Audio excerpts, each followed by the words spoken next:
मैंने बनाया है प्रोजेक्ट सी शार्प में टूर्स एंड ट्रैवल्स के लिए। तो सबसे पहले हमारा जो होम पेज है वो, उसके बाद अबाउट पेज में हमें शो करना है कि किस पर्पस से हमने ये प्रोजेक्ट बनाया है। तो आप यहाँ पर अबाउट पेज बना दीजिए। उसके बाद कॉन्टैक्ट कॉन्टैक्ट में क्या होगा, अगर किसी विजिटर को कोई परेशानी होगी या आपसे वो कांटेक्ट करना चाहता है तो आप उसे लोकेशन बता सकते हैं, आप उसे ईमेल प्रोवाइड कर सकते हैं। उसी तरह से आप फ़ोन नंबर भी उसे प्रोवाइड कर सकते हैं। तो दो एंटिटीज क्लियर कर लीजिए। अबाउट में क्या है, पर्पस है, किस लिए बनाया है, किस पर्पस से बनाया है। कॉन्टैक्ट में क्या है, आप विजिटर को आप हेल्पलाइन दे सकते हैं। उसके बाद लॉगिन लॉगिन में क्या है, आपका इसमें अकाउंट होना ज़रूरी है। मेरे जो प्रोजेक्ट में कोई भी किसी भी पर्पस का अकाउंट होता है, उसे लॉगिन बहुत ज़रूरी है। अगर विजिटर न्यू कमर है, उसके पास अकाउंट नहीं है लॉगिन का, तो उसके लिए आप रजिस्ट्रेशन का ऑप्शन दे सकते हैं। उससे न्यू विजिटर जो है वो उसके डेटा एंटर करके सबमिट करके वो उसका अकाउंट बना सकता है। अगर विजिटर के पास उसका अकाउंट होगा तो वो लॉगिन कर लेगा। लॉगिन करने के पहले तो एडमिन पेज हमने बनाना है और यूज़र पेज बनाना है। यूज़र पेज में क्या है, उसमें हमें सर्विसेज प्रोवाइड करानी है। जो भी विजिटर है उसे वो पैकेजेस पसंद आए तो वो बुक करेगा, और बुक करा हुआ डेटा कहाँ पर जाना चाहिए, एडमिन के पेज में जाना चाहिए। करके हमने पहले तो 2 पेजेस बना देने हैं। उसके बाद जब भी विजिटर लॉगिन करेगा तो विजिटर का अकाउंट है तो कौन सा डिस्प्ले होना चाहिए, यूजर का डिस्प्ले होना चाहिए।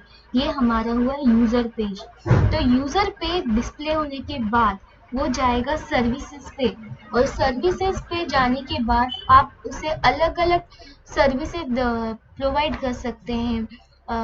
इसमें क्या है, आप जितने अच्छे और अट्रैक्टिव इमेज डालेंगे विजिटर उससे प्रभावित होकर वो आपका बुक कर देगा।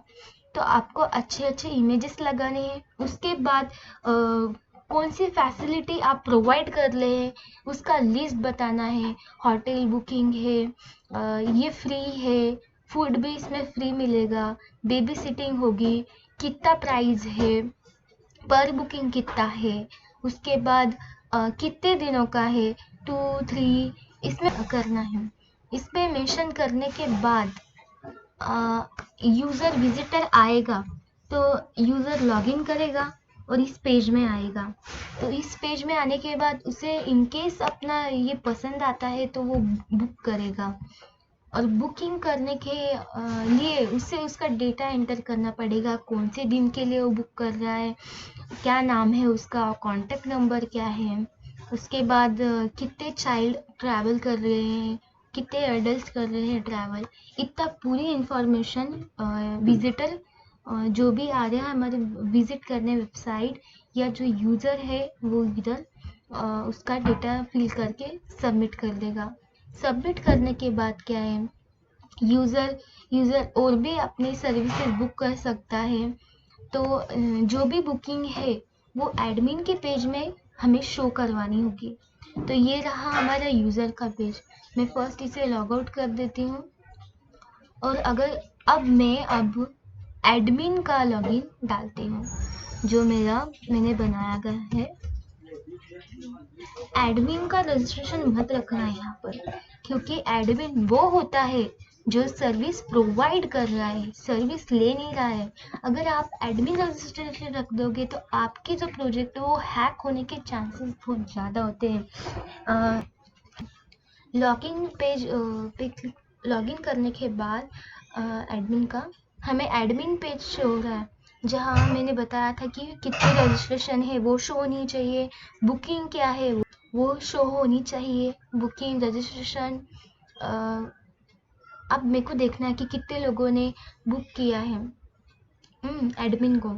तो फिर यहाँ पर आप टेबल दे सकते हैं जहाँ पर कितने लोगों ने रजिस्टर किया, एंटिटी क्या है, उनका यूज़र नेम क्या है, एड्रेस क्या है, वो इसमें शो होगा।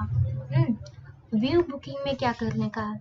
व्यू बुकिंग में हमें सेम वैसे ही करना है जो हमारा डेटाबेस है, उसमें टेबल रहते अलग हैं डेटा स्टोर करने के लिए, तो वो सिंपल इधर हमने शो कर देना है। एडमिन का पेज समझ में आ गया?